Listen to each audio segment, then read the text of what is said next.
so much more. Ground Zero Season 2.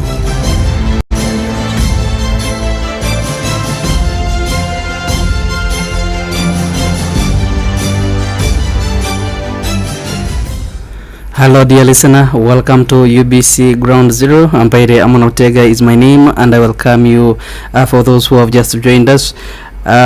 We have a very interesting discussion today, and I'm glad that you have joined us, and we must thank you for you who is part of us from the other side of radio. We are here because we know that you are there. Respect to all road users during the festive season is going to be our topic tonight, and we are going to have a very interesting conversation, inspiration, but also information in regard to road carnage, what we can do to make sure that we have solved this very, because it remains a challenge, especially when it comes to Uganda. People are not using the roads as they ought to. We are not respecting the traffic rules, laws. Everything has been destroyed, especially the signals on the road, the signposts. We have so many issues when it comes to road usage in Uganda. That's why the accidents perhaps are increasing day by day. We always have traffic reports, but every time we have these reports are not very fair, especially to our ears and for us to know. In 2022, Uganda Police Force annual report, of course we are expecting one as we are ending the year 2023, the country registered over 20,394 cases of road accidents in 1 year. 17,443 were registered in previous year, which was 2021. Every day there is a road accident reported. Every day we lose life of a Ugandan due to road carnage, road accident.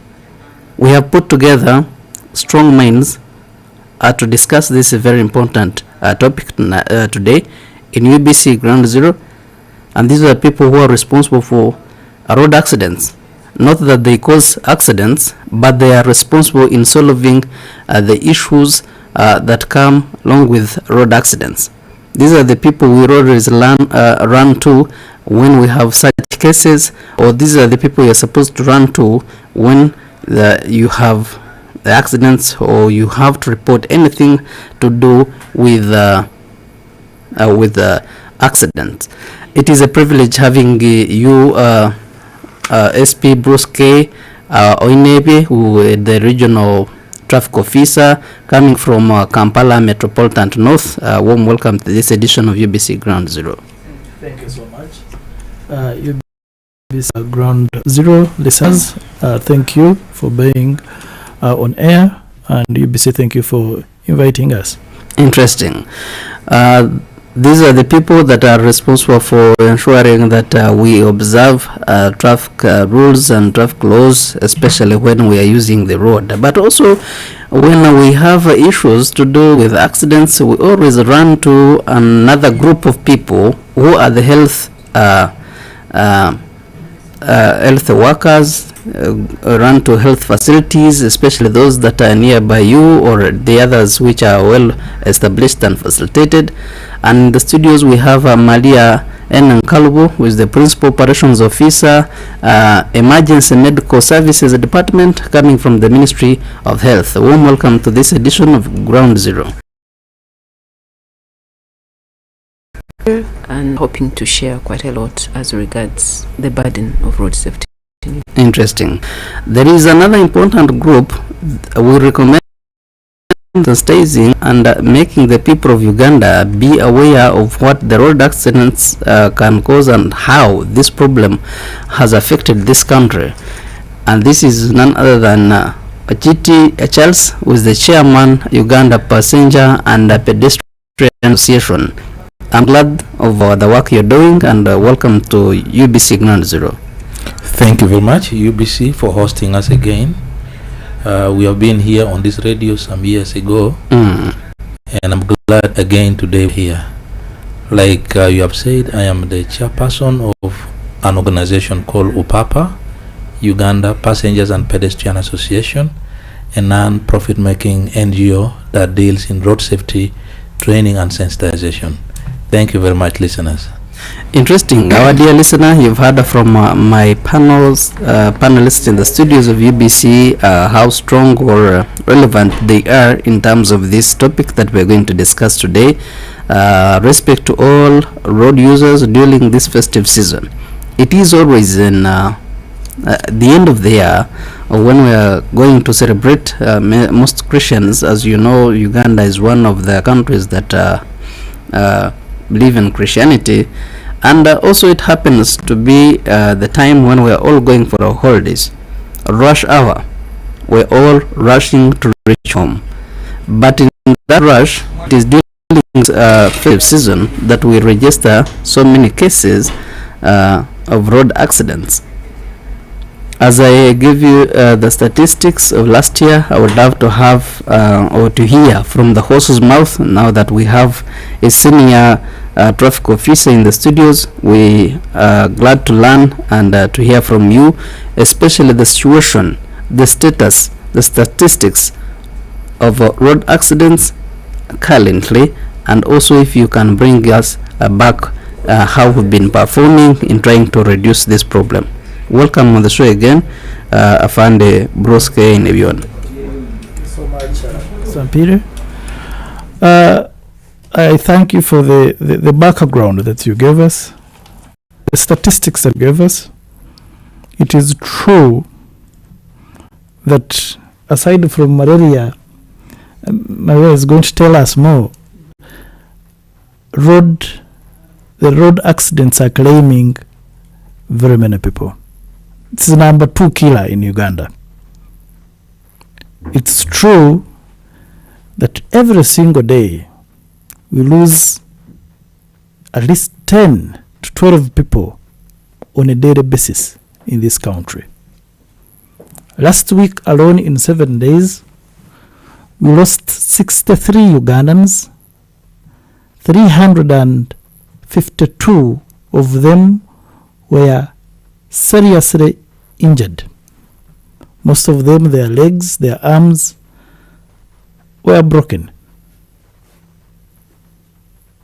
And these accidents have even the economic impact. The money that we lose in these crashes is too much. Last year alone, it was an estimate of $1.5 billion. That money is a lot. This is the money that we put in medical. This is the money that we put in repairs, the roads that are also destroyed. When you equate it, statistics show that the money we put in accidents is equivalent to 5% of this country's GDP. It is bad. However, today I'm here to tell you who are the most vulnerable people that we are losing. A pedestrian. Last year alone we lost more than 1,500, exactly 1,508 pedestrians and boda riders. 1,309 boda riders died in 2022. We lost over 528 passengers on bodas. Now, there's something that whenever I come to talk to Ugandans, I want to tell them the truth. If you know the statistics, if we give you the data, what is happening, maybe everybody can wake up and we accept. I admired the way this country woke up when COVID-19 came. All of us stood up, all of us started washing hands, all of us started putting on masks. Social distance was a way to go. And we survived because we fought the COVID-19 war. it is high time, all of us started, it is high time that we accept that accidents, these crashes are killing us, because when you to see the numbers, the people that die more is 5 to 29 years of age. This is the productive age, and the majority are men. The men, the boy child is perishing on our roads.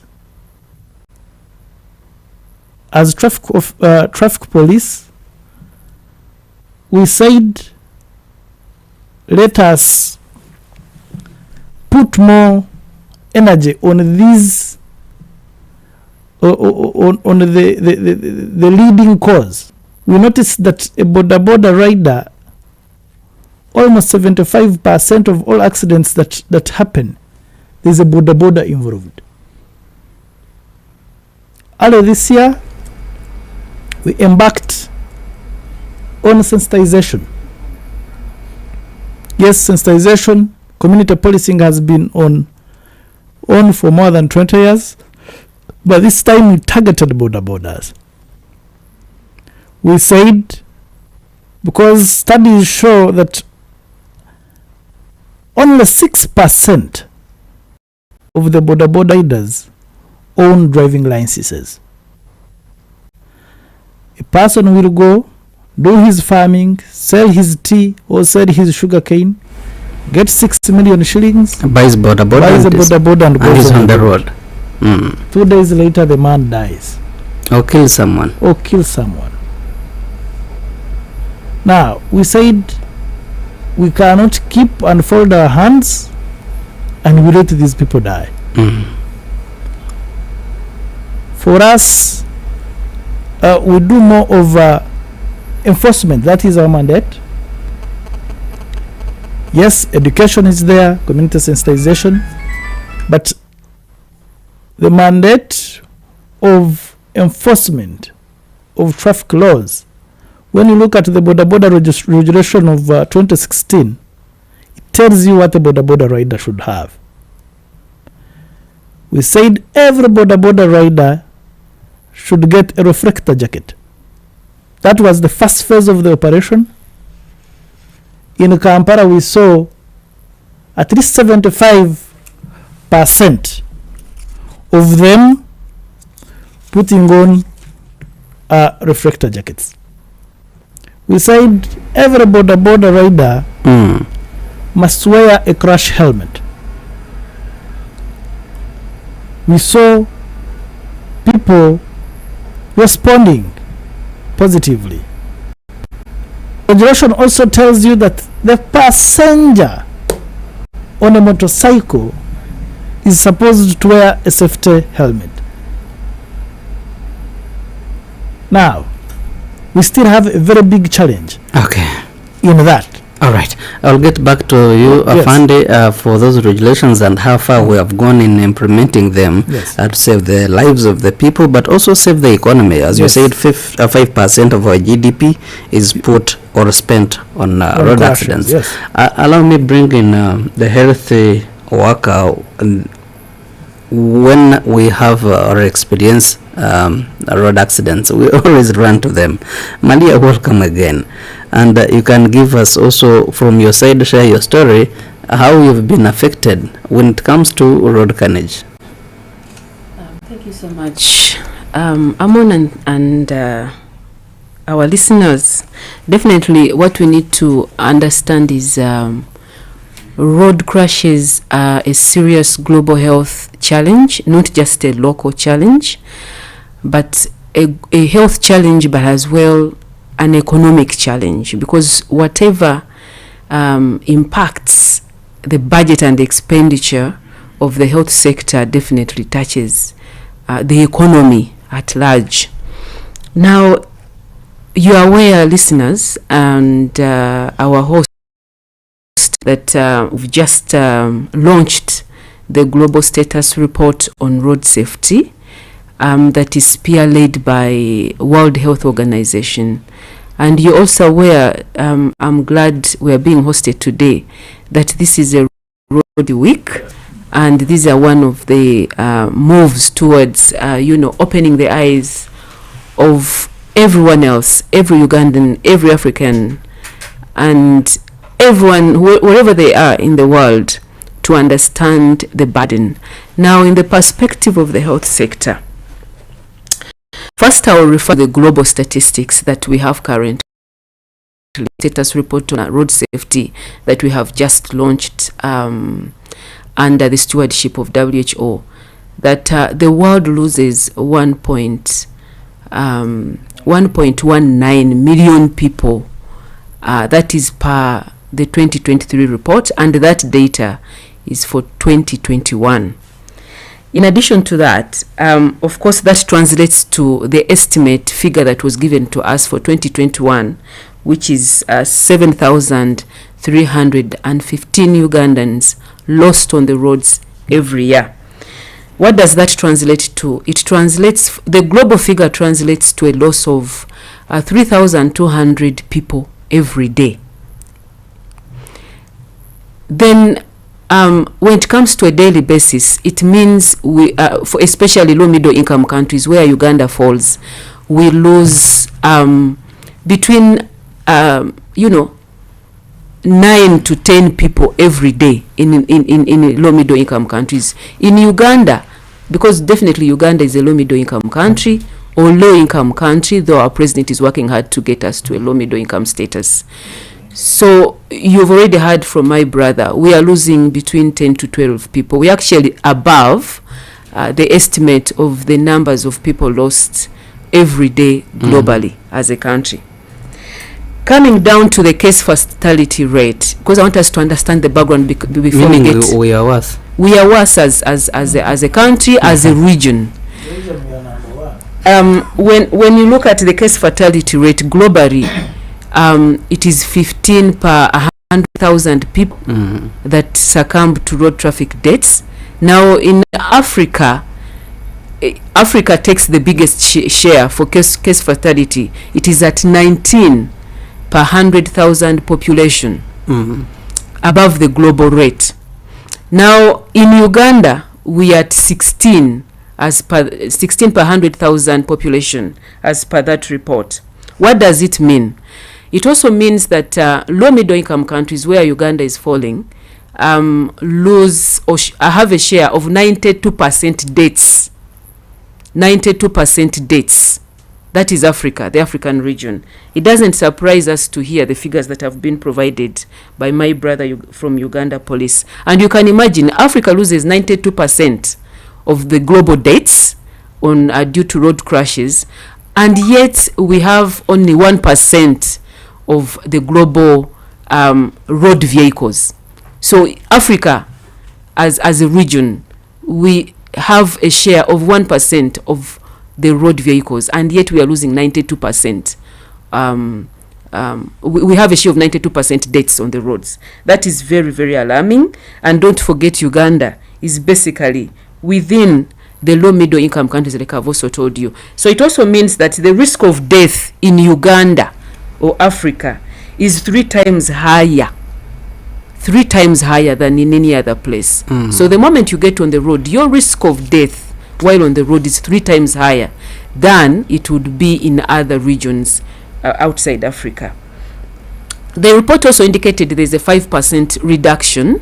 There's a 5% reduction in the number of deaths compared to the 2018 report. But alarmingly, in Africa, where we are coming from, or where Uganda hails from, there is an increment of 17%. So as the other regions celebrate a 5% reduction in the number of deaths, Africa and Uganda in particular is weeping because of an increment of 17% in the number of deaths that we lose on the roads.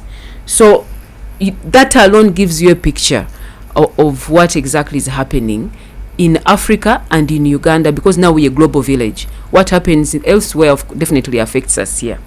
In addition to that, what I want to also bring forward is the fact that now zeroing down to the health sector or the health perspective of these deaths, my brother has already indicated that it is the number 1 killer for those aged between 5 and 29. So, and remember, these are the youth. Uganda is one of those countries that whose population is mainly youth. So meaning we are losing more people, and I don't know where this will end after decade, because if you're losing the youth, then We're losing the future. we are losing the future. That's the right word to use. And when it comes to down to Uganda in particular now, when it comes to rating of those dates, our annual health sector performance report of 2022-2023 indicated that road traffic deaths under the disease burden are the 5th leading cause of death, if you look at the annual health sector performance report. But previously, in the previous annual health sector performance reports, it used to range between 7th and 8th. Now it is 5th. That's a disaster. That's a big disaster to the country, and which we must take cognizance of and act accordingly to prevent the tragedy that lies ahead of us. Now, specifically in terms of the burden that we are having, I will only pick out a specific referral hospital, Mulago National Referral Hospital, to just give a clear picture of what exactly happens when a road traffic accident occurs. So at Mulago alone, in 2020-2021, we registered 400 patients. 400 patients ending up in ICU. Those are serious injuries.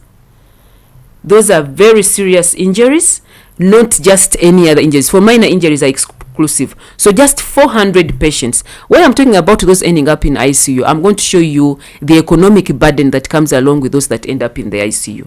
So of those that end up in the ICU, or before I get to those that end up in the ICU, of the patients that report at the accident and emergency unit, you all know it in Mulago, 45% of those patients are road traffic injuries. 45.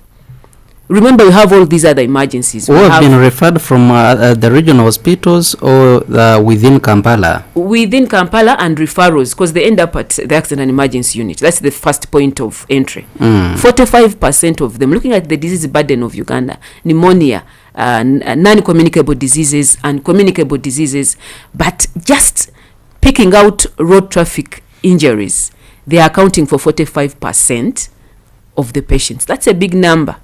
That's a very huge number. Now, of those, the 80 to 85% are admitted on the orthopedic wards. So when you go to orthopedic wards, 80 to 85% of those patients are road traffic accidents and are mainly border victims. 80 to 85%. Now, zeroing down to those that are admitted, if 45% of the patients admitted at the hospital are road crash victims, 400 of them, that's an absolute number, they will end up in the ICU in Mulago. I'm picking out ICU because, like I told you, I want the public to understand. I want you, my fellow Ugandan, to understand what it means to end up in the ICU due to a road traffic accident and what it means to the economy. Now, of those 400 patients, 83% are male. And still of those patients, 90% need serious interventions because they are neurosurgical trauma patients that need critical care.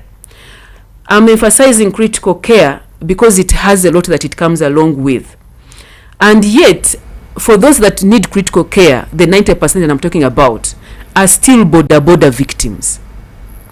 So 43% of those that are admitted in the ICU will be discharged. But my fellow Ugandans, 47% will not make it out of the ICU, meaning we lose them.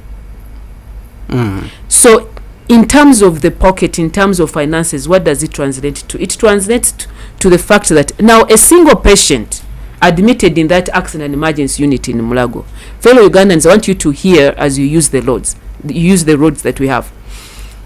The single patient that you will admit at Mulago with minor injuries will on a minimum require 1.5 million to be spent on them every day. Of course, this covers medicines and supplies, it covers human resource, it covers bed space. Our government is very lenient and very considerate. They even feed these patients. Imagine the government spending 10 million daily on a single patient, and they are the majority. They make up 90% of those admitted in the ICU. So, fellow Ugandans, I think as we use the road, this is a very appropriate time for us. It is a festive time. Remember how that translates to your pockets. You also know most of these low middle income countries are suffering from out of pocket expenditure because of the little money that we have in the treasury. It is not enough. It is not. The population is exploding and the income is less. Okay. So it's something to think about. Interesting. Yeah. Thank you, Maria. Allow me cross over to Mr. Charles Ochiti. You've heard from the other panelists. I know you know when it comes to accidents, both of them have rightly put it that the most affected are the group that you represent, the passengers, but also the pedestrians. How far have you gone in sensitizing the group that you represent to make sure that we reduce those numbers you've just had, to make sure that we are all safe? Thank you very much, our moderator. Like I said before, my name is Charles Ochiri. Our listeners, you have heard from these two officers who have just spoken. They have given us statistics of what is happening. And these statistics are real. These are not created. It is not a drama. It is a true thing which is happening. Take it seriously that these things are happening. I have been in the field of these accident things, sensitization, since 2013. And we have a lot of experience over this. I am not going to talk about statistics because you have heard what the two officers have already said. The same question I posed in our last workshop when I was in Grand Imperial Hotel. This other one, yeah. There was a workshop there organized by DFID. I asked a question. I said, among all of us, let us be sincere. Do we all drive? Then said, yes, we drive. I said, which driving school did you go to? Be honest to yourself. I saw people were looking into their eyes directly. All of them were driving. All of them were driving, but when I asked... And probably all of them had their driving licenses. Exactly. I just asked one question. Nobody could answer. I said that's where the problem begins. Our listeners, the officer of the police have talked about other requirements, especially for the borders when you are on the road, talked about the reflector jacket. Yes, they are important. The helmets, they are also important for both the passenger and then the rider. The driving licenses, yes. But there are issues over here. These are issues of carrying things that you do not know how to use it and why you are using it. Because you'll tell Ochiti to put on a reflector jacket. I don't understand why I should put on a reflector jacket. Because I can still ride even though I've not put on it. This person has to be educated. You don't just have to talk to him, because I don't believe in only talking. Talking is sensitization, just like what we are doing now. We are just giving information to people about what is happening on the road. But the question is, what should we do? Who is responsible over all these accidents which are occurring? Because you see, safety on the road is a human right. We all have rights to be safe on the road. But who is in charge? If we are to point fingers, whom are we going to point and say, it is you who is disappointing us? It is you who is bringing problem to us, because there is somebody who should be responsible over this. You've heard from my sister, when an accident has occurred, somebody rushes to them, treat, and this money is coming from government. That is exactly their responsibility. I want to give you credit for what you people are doing. If you hear the numbers of people who are dying, These are just numbers which are known. There are others which are not known. They happen and they are not reported. I can tell you that several people, you are talking about injuries reported, cases, 20,000.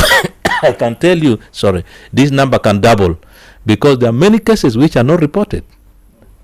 You are talking about 10 or 12 people dying. I am telling you, it is more than that. That clearly means road carnage, road accident, it is more dangerous than COVID was here. COVID killed less than 5,000 people in 2 years, less than 5,000.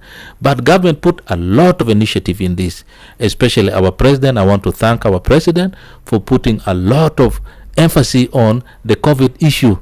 Every time you'd see him on radio, every time you see another person from Ministry of Health on radio talking about this, and to some extent, some other people were trained on how to handle this. But when it comes to accident, our listeners, government only wakes up if it has hit one very important person in the country. That's when they tend to say, hey, this thing really exists, eh? Because so and so has died. So and so has died. That's when they remember to put humps or zebra crossing or exactly. This is the time they remember that really this thing is there. We have just been hearing, but it exists. At some point they would even say, no, these traffic officers, let them get out of the road. I am telling you, should these people get out of the road, we are finished. We are at least surviving because of the presence of the police on the road, because every time the person is driving, you keep thinking that if I drive badly, I might meet this person on the road. It is bringing these cases down. Do not just educate somebody, force somebody to put on a helmet without educating this person why the helmet is important. Do not just tell somebody to put on a reflector jacket without educating them. It's like you are giving a fork to somebody to use it for eating when they know their fingers can do it better.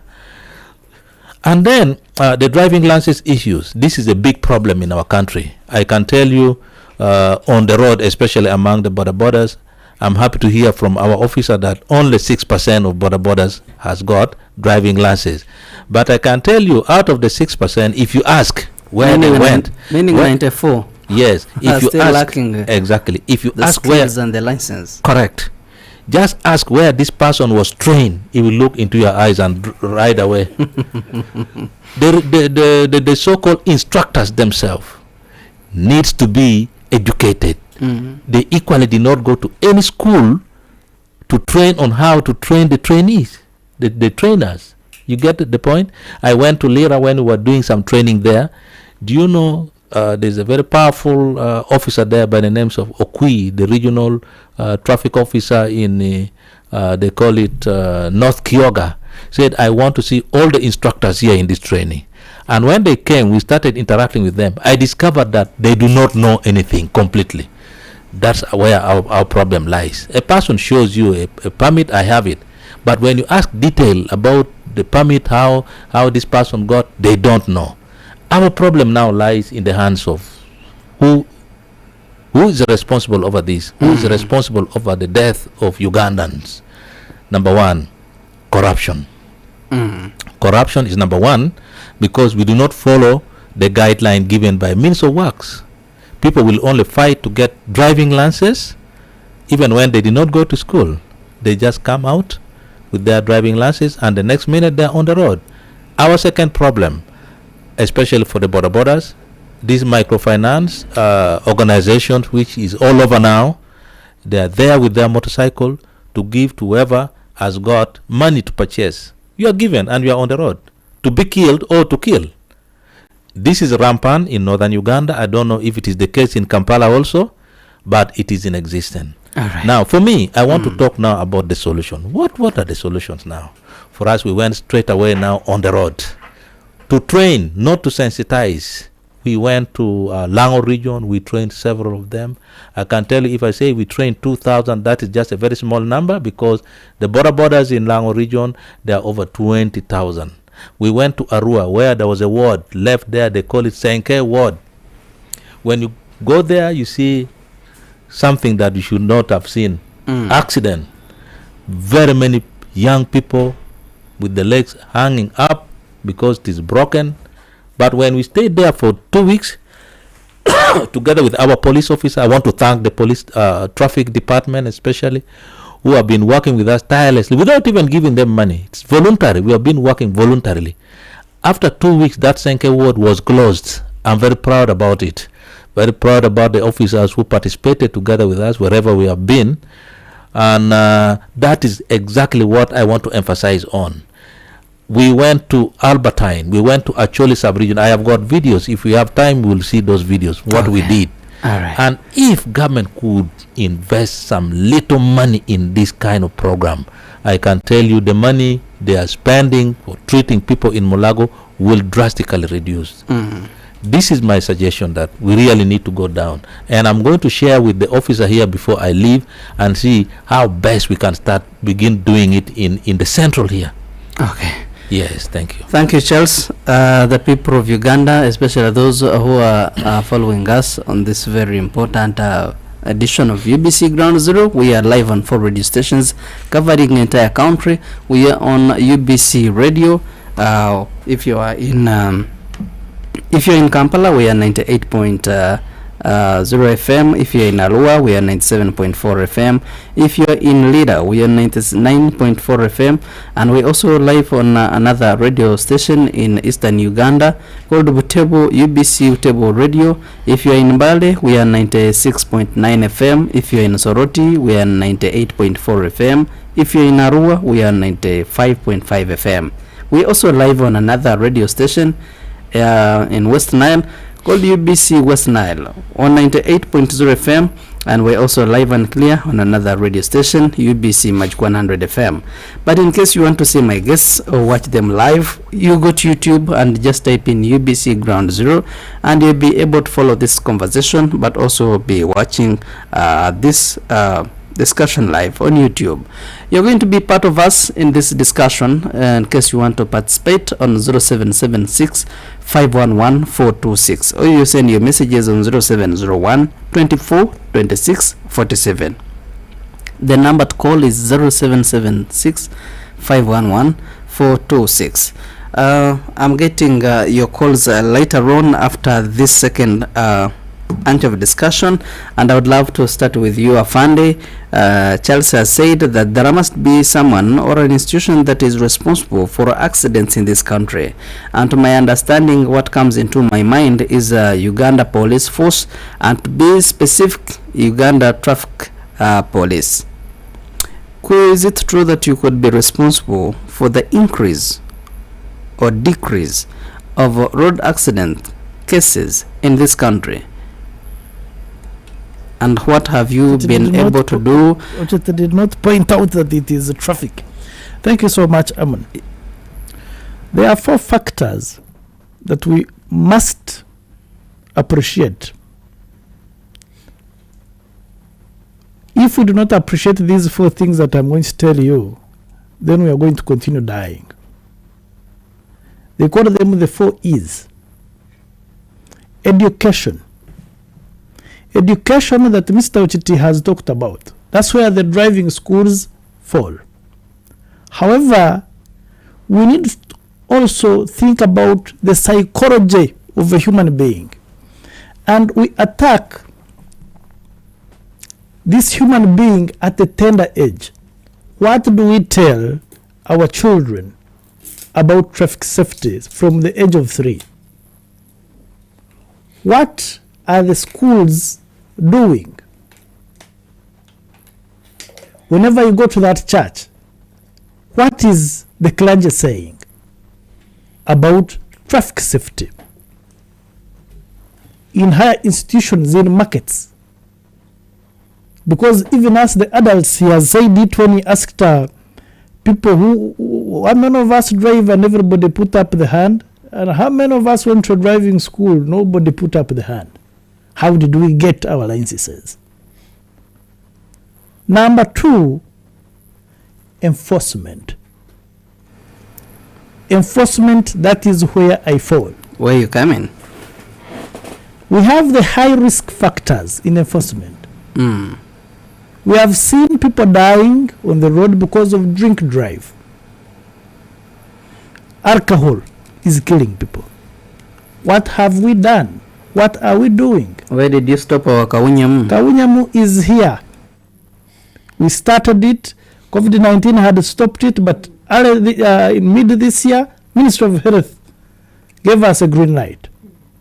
We have gone ahead on all major checkpoints, especially in this time of festive season. We are testing mass transport drivers from 5, I will not tell you the time, but broad day and night we are working 24/7. The taxi drivers and bus drivers must be checked before they go up country. We do not want to have this problem of hearing that a bus has killed 70 people in this festive season. Number 2, risk factor is speed. In enforcement, we have gone speed enforcement. Yes, we have these speed guns. You are seeing the traffic officers on road. However, now what we have gone extra, we are using technology. Whenever you're passing on our road, you are seeing these big cameras. We call them the ANPR cameras, automatic number plate recognition camera. Now we have added the software in that camera that can detect the speed of a vehicle. Now, he was saying that people are fearing the traffic officers, now fear the cameras because he's the stationary traffic officer who's going to be there 24/7. You will be driving to Masaka because you have not seen a police officer. You instead there's a signage that tells you to drive at 80 kilometers per hour or 50 kilometers per hour in a built-up area. You drive at 100 kilometers per hour. The camera is going to capture you. For us here, when we capture you, we blacklist your vehicle. By the time you reach in Mbarara, they will stop you and say, you man, when you are in Mpiji, you are overspeeding. You say, no, you give me evidence. We have the scientific evidence. That is how we are attacking the second risk factor of these crashes. Motorcycle use. We said in enforcement, let us get people who are riding, period riding, people who are riding without crash helmets, people who are riding without driving license, and we are doing it.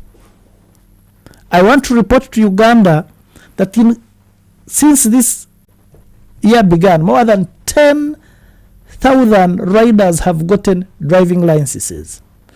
I want to thank the Ministry of Works and KCCA. Before, we did not have these driving schools, motorcycle driving schools. But now, Ministry of Works and KCCA established at least 9 driving schools in Kampala, specifically targeting border riders. The Inspector General of Police said, how do we solve? Let us bring the services near the people. Each and every region in this country, the Inspector General of Police sent there an inspector of vehicles, the IOV, to reach there. The police doctor is at each and every region. That is how we are attacking the issue of motorcycles. We are enforcing seat belt. Seat belt. Sometimes you cannot avoid the accident has happened, but because you are not putting on your safety belt, you die. Yet it is number one thing that Mr. Ochit teaches you. But since you did not go to driving school, maybe you did not learn it. I don't know how you got your licenses. We are encouraging parents to have child restraint the safety belts for the children in their vehicles to save the child. Mm-hmm. Now, that is on enforcement. Number 3 is engineering. On the panel, next time when you call us an engineer either from Ministry of Works or KCCA. Now, engineering is very pertinent. How do you design that road? Can it be used by each and everyone in this country? Have you sat there and asked yourself how the blind and the lame use our roads, are they safe for them? How many zebra crossings do we have? Once you construct the road, is the zebra crossing there? We have seen markets. Do we have those flyovers so that the pedestrians can pass? The pedestrian walkways, I have seen, they have put tomatoes and the people are doing business on the walkways. And unfortunately, our councils and the KCC are collecting money. But we are telling you that every single year we are losing more than 1,500 pedestrians. So as a responsible institution, can't you talk to them and... No, we are doing it now. We are working together. But I am telling you these 4 factors. If we do not come together and work as one, then we are going to still point fingers. At the end of the day, we are going to be giving you annual traffic report, KCCA annual report, and we are telling you that 1,000 have died, 425 have died, and it is going to become a song. All right. Number 4, allow me to tell you the number 4. It is where Maria heads. Emergency service. EMS. Very many people die in that golden hour. There is what they call the golden hour rule. From the time you have gotten an accident and up to the time when the doctor has touched you to stabilize you.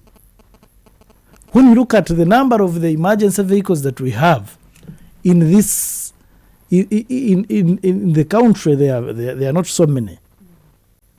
That's why we come in. You'll forgive us when you see me coming to rescue you from the crash scene with the UP.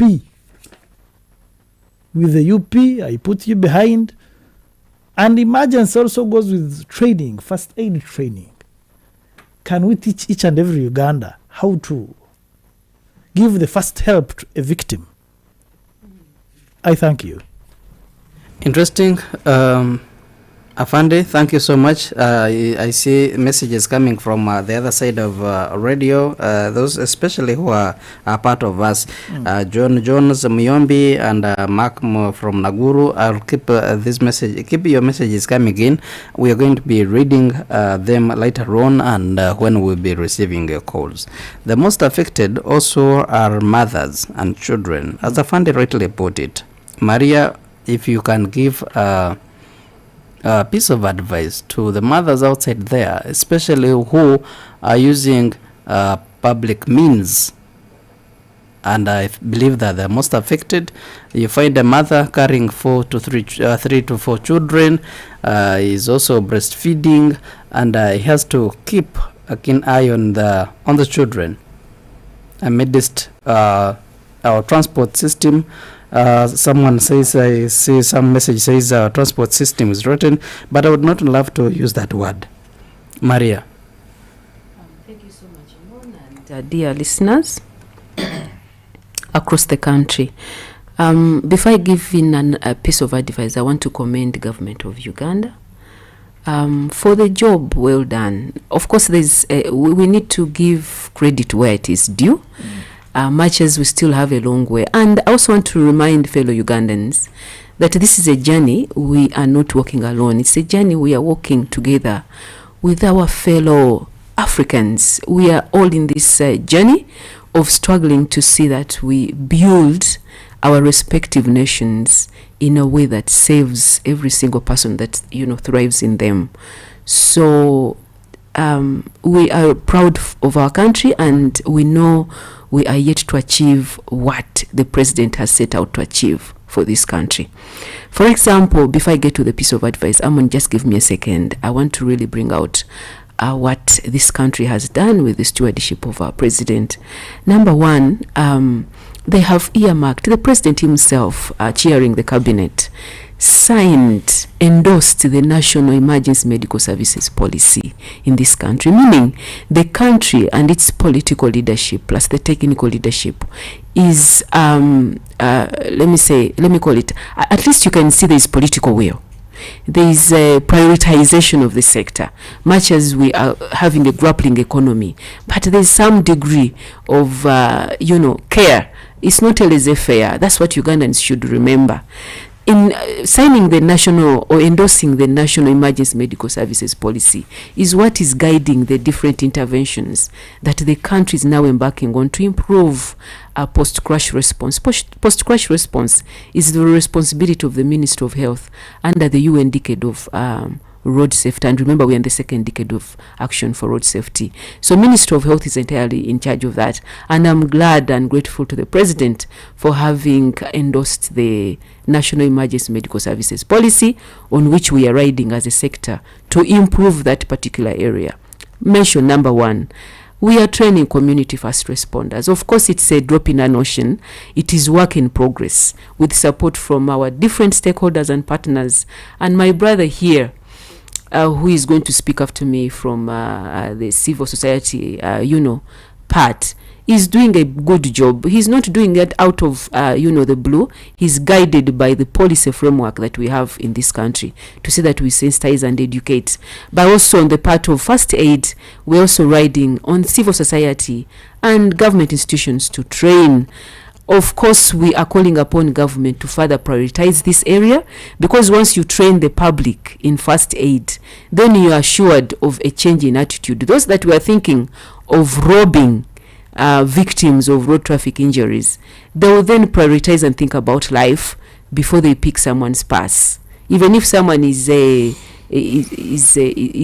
naturally a robber, they will at least try to save than kill, because I've seen cases or evidenced cases on highways where victims are even strangled just because someone wants to pick a belt, someone wants to pick a money purse.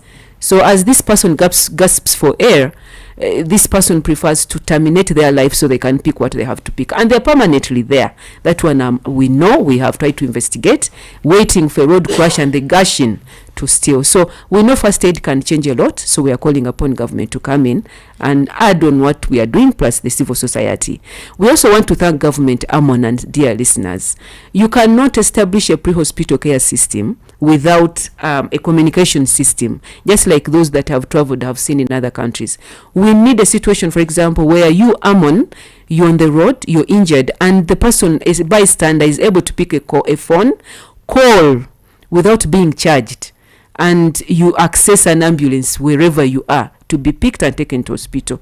We want to thank Uganda Communications Commission. They've allocated us a short code 912 that will be free of charge for every Ugandan to call. And we also want to thank government of Uganda that has allocated funding for procurement of a software that is going to house that 912, and also allocated funding to construct and equip 5 out of 16 call and dispatch centers where the software and the 912 is going to be housed. We hope maybe between 2 to 3 years, Ugandans should be able to pick a phone and call free of charge, even without network. You're able to use that shortcut to access care. That's where we are going. Amon, I want to keep it as brief as possible, but in terms of transportation, my brother here talked about the inadequate ambulance vehicles. Of recent, you've seen government flagging off ambulances to constituencies. International standards dictate that at least there should be 1 ambulance per 100,000 population. That is on a minimum where really countries are struggling. Of course, LMICs are one of them. Uganda is where we lie. So in this country, we are procuring ambulances, at least 1 ambulance per 100,000 population. Ugandans, 100,000 population in Uganda translates to a constituency. As we speak of now, we have procured 225 basic life support ambulances, and these have already been dispatched to constituencies, and also those that are few remaining are being equipped to be dispatched. That's a big landscape. I mean, it's a big achievement given the economy, given the limited funding that government is prioritizing, post-crash response. I know we're expecting, as per our plan, we are looking at 504 ambulances. These cover road ambulances, they cover water boat ambulances, they cover aeromedical ambulances. That is 504. One thing to have these ambulances, but Yes. it is also another thing to effectively utilize them. We have more often seen ambulances carry foodstuffs when we have not utilized them. And someone would say, of what use if we are not benefiting from these facilities? Yet the government is spending so much on them. You're very right. An ambulance, a basic life support ambulance, will cost around 350 million plus. It's not less than 350 million. So that's why, as a ministry, we set up, we developed the national ambulance standards and norms, and we are currently disseminating them. So each time we are issuing out an ambulance, there are guidelines that we have actually set out to the districts. And we are trying to continue monitoring. But of course, where there is good, there is also evil. Even as government tries to fight so hard to improve the welfare of the people, there are those that will still be stubborn and remain on, frustrating the entire system. But that will not stop us. We are going to continue pushing. There's quite a lot more that we are looking at, but I'll continue sharing as we proceed. And to the mothers, put a question to you. Yes. What should mothers do? Because carrying, sometimes we get into these accidents when actually we are the causes. You have carried your children, they are all depending on you, but you are minding less on where your children are seated or how they have been able to travel from one place to another. And this goes back to their mothers. Apart from public means, we also have those who are using private means. You find someone is driving, but the child is actually 60% of his body is outside. It's not even only mothers. Parenting, we also have single fathers. We have though the mothers bear the burden, because culturally it is the mother that is supposed to bring up a child. So to all citizens of this country, my so fellow with mothers, you'd hardly find a father or a man carrying two babies or two children, but if we walked outside here, you would probably meet 5 people, and if they are ladies, one would be carrying one baby and another one walking by him or herself. Definitely culturally it is the mother. So this message goes out to the mothers, but I don't want fathers to look aside. Please kindly listen in, because parenting is a mutual responsibility of all of us. So please mothers, as a Minister of Health, we're already losing you enough when it comes to maternal mortality. So we do not again want to see you be lost, and the generation that we are bringing up. It is our responsibility to talk to these children as we drive them, bring them up with a safety conscious in them, a safety mind, because charity starts at home, that we all know. But also we want to encourage parents to be as responsible as possible. You stay in bed asleep and set kids on a border. You find 3 kids seated on a border, and the mother is asleep at home. I know we have quite a number of factors, but also the situations where you cannot explain it. So we want to encourage and plead to you, dear beloved parents of these children. Like Amon said, mothers are number 1. Take good responsibility, full responsibility of your actions, because remember, you are accountable for whatever may come after this child has been crushed by a vehicle, a motorcycle, a bicycle on the road. Interesting. Thank you. Charles, in a situation where these institutions you earlier mentioned, maybe the Ministry of Health and Police and many others, KCCA, municipal councils, don't perform according to what we expect them, or accordingly fulfilling their mandate, what should we, the pedestrians, we the passengers, do to make sure that we are safe? In rural settings, it is so common that I've traveled so many times, especially in western Uganda, you'd find that these my cars, saloon cars, have been used as taxis. It is supposed to carry about 5 people, but you'd find they are carrying more than 10 people. I'm wondering, and you must be also wondering, where the other 5 sit. But it is actually the other passengers carry the fellow passengers past traffic checkpoints, and once there is an accident, it is no longer 5 people who are affected. It is 10 people now. But also basing on the injuries, the 5 people would perhaps save themselves if they were using safety belts, as Afande put it right. But how would you expect 10 people to put on belts? If police is not functioning, if the other institutions are not functioning, what should we do, we as passengers? We should expect that. Nothing else, yeah. Because if these institutions who are responsible are not doing their work, what do you expect? People continue dying. And that is it. It is no drama. But it also comes back to me as a passenger. Why would I get into a taxi where I know it is supposed to be carrying 5, yet I'm adding on them to be the 6th, and someone finds us 6 and adds on 7 up to 10th? Don't you think that we are also responsible for our lives and causing or responsible for the increase of road accidents in this country? Yes, in a way, but then, like I said, we have institutions to play roles, like the police supposed to be on the road and ensure that this does not happen.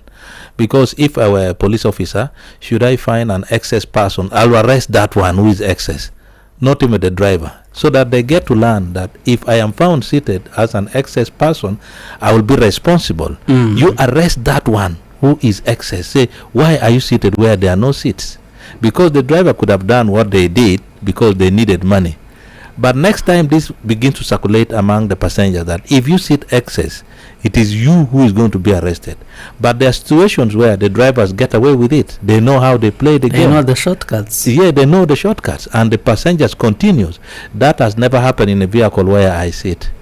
I can tell you there was a day I was coming from Lira. When I reached Kamdini, the driver started putting people in the boot. I told him, my friend, if you continue like this, I am going to arrest you myself. He said, who are you? I said, I am a responsible citizen of this country. If you put any excess person, believe me, I will arrest you and drive your vehicle. I did that to a bus driver who wanted to do a similar thing. And to my surprise, in a motor vehicle, passenger's vehicle, there are usually 3 categories of people. Number 1, the ones who don't care what is happening. Whether the driver is overspeeding or what, they are just there seated. They don't care. And then there's another one who cares, who does not want the driver to do wrong things. And then there's another one who will always come and say, why are you disturbing this man? Let them do their work. I was surprised a man came to me when I was telling the driver to drive at a good speed, because we had just passed a scene where several people died in Dizi Kamunyes here in Luero. The bodies were lying out, we were seeing around 6 o'clock. But the driver didn't mind about that. He was not even scared. We nearly got into an accident in a place called Katugo. We nearly got into an accident. This is where I rose up and said, my young brother, why are you doing this? We are not in a hurry. We are going home. We are not going anywhere. Please drive us safely. The driver rose up like a mad person and said, you man, who are you? I'm going to throw you out. Those ones who are in the bus, most times they tell you buy your own. Exactly. Or you would have used your own. To my surprise, a man came to me. I was seated behind the driver. You man, let this man do his work. I said, for you, you have a guarantee that you are going to heaven. For me, I don't know where I am going. And besides, I have children to take care of. I don't know whether you have children. Please, you go and sit down and let me do my work. And the man said, I am going to chase you. I said, you try. Instead, I am going to chase you out of this vehicle. So what I'm trying to say is that let us play our role. Let us be responsible, not only the police officers. There are areas where you can't find police officers. There are areas where you don't find all KCCA, all these other sectors that you have mentioned. You don't find them everywhere. Now, how does somebody hold responsibility? This person needs to be informed. The person needs to be trained. The person needs to be equipped with the knowledge that I can also speak. Do you know people die quietly even when they know somebody is doing wrong thing for fear that they might be chased out of that vehicle if they talk. This is not good. Let us equip our people with the knowledge that they have responsibility to talk, and when they talk, somebody will listen. Let us see a way of bringing relationship between the police and then the pedestrian, the police, the passengers, the police, and the riders. Once there is no good relationship, like it is the case right now, we are going to continue getting problems, because the drivers think police are problems when police are there to do what? To keep safety, to keep everybody alive. We need not only to sit in our offices, but also to go in. We want to do this. So my piece of advice, number one, sensitization, training, like we have been doing. What are we training people on? These are some of the course units that we train. Number one, somebody must be trained in defensive driving. When you train a person in defensive drive, you have opened the eye. This person can analyze situation before it has taken place, and they change their ways of driving. This is what one of the topics that we train. The second one is the traffic rules and regulations of this country. Somebody must know what the traffic rules and regulations of these countries are. A topic which is not even taught in driving school. We are doing this. The third one is the traffic signs, interpretation and application. The traffic sign speaks. This is how the road talks. The road speaks through traffic signs. If there are no traffic signs, that means that road is deaf. That road cannot talk. We need to train the drivers to know how the road speaks through traffic signs. Then the other one, the fourth one, is the causes of road accident and prevention. What are the causes? If you ask a driver, what are the causes of road accident? We'll tell you the police on the road. They are the causes of road accident. It is not true. You only need to train this person. The fifth one is a crime prevention and personal security. Your security as a driver lies in your hand, and once you are safe, it means even the passengers will be safe, the pedestrian will be safe. This one is a topic. And then the other one is a professional code of conduct and work ethics. What role must a driver play? How should you talk to the pedestrian? How should you handle the passengers? This one, somebody can only get it through training. And then the last one, which is very important, the second last, it is the motor vehicle handling and simple